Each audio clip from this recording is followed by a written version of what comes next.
Okay, let me give you a ground update of what is happening with the ZiG in Zimbabwe.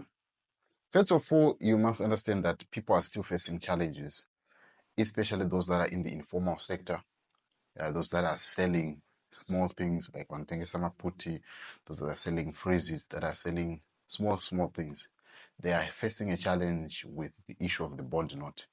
There is still skepticism that is there in the use of bond notes. So nobody is wanting to take it, even though the government is saying that they are going to come down on everyone who is refusing the bond notes.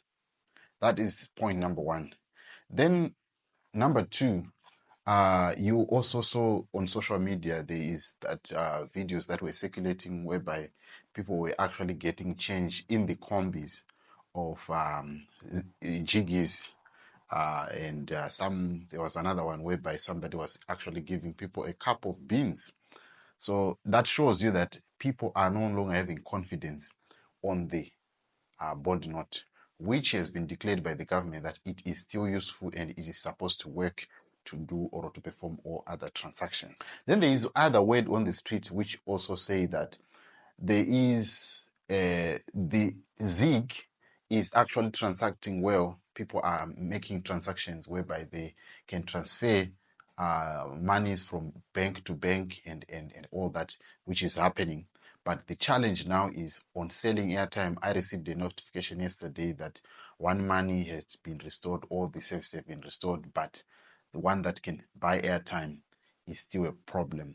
I couldn't ascertain whether it is possible for you to buy things like electricity or you can pay your other bills. So those are some of the challenges that people are facing. The people are asking, what could be the solution? The solution, that is a multifaceted answer, in the sense that people were saying that I was having discussions with other individuals on the streets, and they were saying, so what should the government do?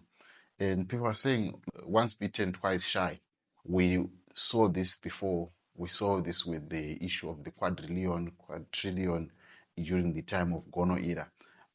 And we know that they are after our monies. Are we going to lose our monies? So there is that a bit of skepticism. People are saying, we don't trust these guys. We don't trust these guys. And that is what is causing people to lose confidence in the strength of the ZiG. And the fact that the government has not yet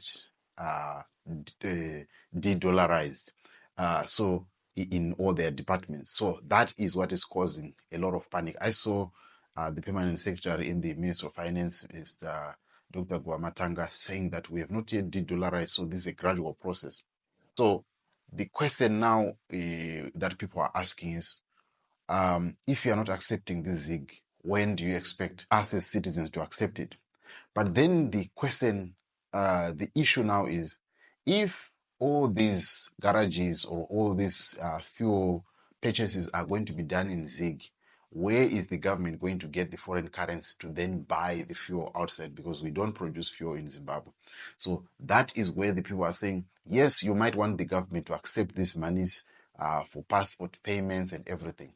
But where do you expect the government to then get the coffers to then pay you for the payments that you've done in ZiG if you want them to buy, if you want to make purchases outside Zimbabwe, whether for any of your supplies? As you know that Zimbabwe heavily imports a lot of its services, including importation of passport papers, importation of fuel, importation of a number of things that Zimbabwe has to import. So the question is, these corporates, for them to then import their supplies, for them to keep afloat, where do the government then get that foreign currency? That is also another question. It is a very difficult job for you to be the governor now, to be the Minister of Finance, because for you to walk or navigate through this path of where do we get then the reserves? And you recall that the government tried to instill some confidence in the people by showing them that, yes, this currency is going to be backed by gold.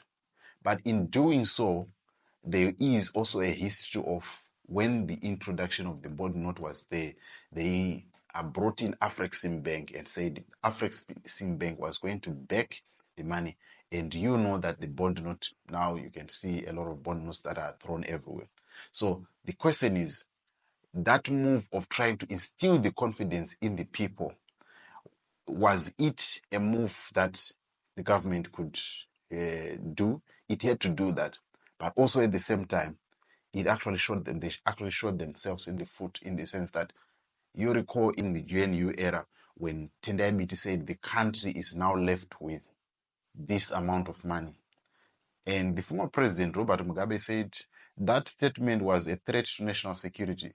You know why he said that statement? He said it because once you announce to other countries that this is how much is left of you, you are actually making us vulnerable, because any other country can attack you saying that you guys cannot protect yourself because you do not have the money to buy weapons to protect yourself.